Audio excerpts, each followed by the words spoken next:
3.0. Thank you all for joining us this morning. I'm honored to be able to speak on behalf of the West Orange High School LGBTQ plus community as an openly queer person. My name is Alex Martos. I am queer and trans and the current vice president of the West Orange High School Lambda Equity and Diversity Alliance, otherwise known as LEAD. We used to be known as GSA, but for lots of reasons, we've chosen to rebrand ourselves. As you are aware, the month of June is known as Pride. Now I'm going to invite Jazzy Rojas to share an original poem with us. You love to hold their hands, and even when it drops in public, that love stays. Even if heads turn and faces are made, when life goes on, when the radio still plays. With all the whispers and the rumors, and you're afraid to attend the parade, but you do. Any judgment builds up anxiety when you hold their hand, but you do. Because you don't see labels. You don't judge because this is a person. Just trying to love. The parade gets louder. The whispers are shy compliments. You dance to the radio, see their smile, and when they return it, you understand that love stays. Cheer! So, the flag we're raising today is known as the Progress Pride flag. It was designed in 2018 by graphic designer Daniel Classar. The five-striped chevron, pointing to the right, represents forward movement and the progress that still needs to be made. The traditional 6 color stripes represent life, healing, sunlight, nature, harmony, and spirit.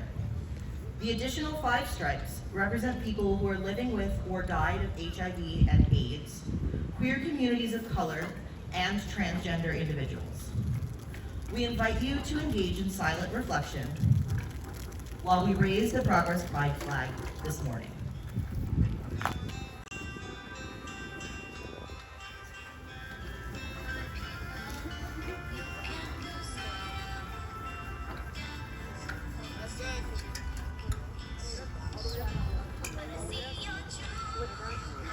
Find people they know.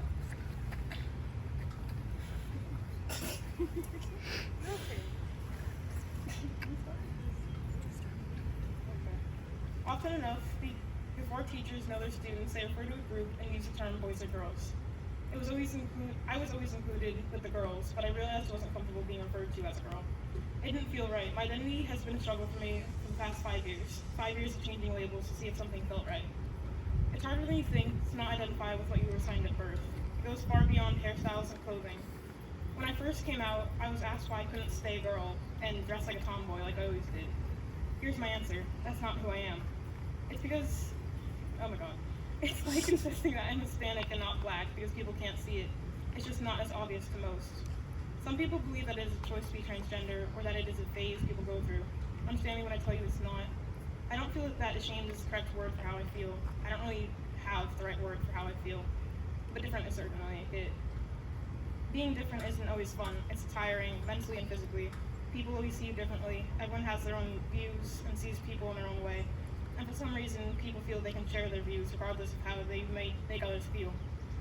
One thing I've often heard is how pretty I look when I dress feminine, hearing that I look better when I dress like I normally would. These are the kinds of comments that can make a person hate being themselves. Hearing people's opinions is the most tiring thing of all. I chose to share with you today because while I might not be able to fully define myself in words yet, I'm proud of who I am. I'm currently agender, I'm Hunter, and I'm me. For those of us who live at the shoreline, standing upon the constant edges of decision, crucial and alone.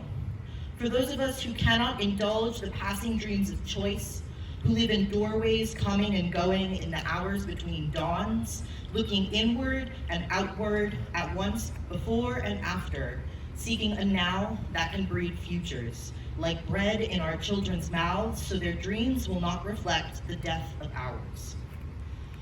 For those of us who were imprinted with fear, like a faint line in the center of our foreheads, learning to be afraid with our mother's milk, for by this weapon, this illusion of some safety to be found, the heavy-footed hoped to silence us. This instant and this triumph, we were never meant to survive. And when the sun rises, we are afraid it might not remain. When the sun sets, we are afraid it might not rise in the morning. When our stomachs are full, we are afraid of indigestion. And when our stomachs are empty, we are afraid we may never eat again. When we are loved, we are afraid love will vanish. When we are alone, we are afraid love will never return. And when we speak, we are afraid our words will not be heard nor welcomed. But when we are silent, we are still afraid. So it is better to speak, remembering we were never meant to survive.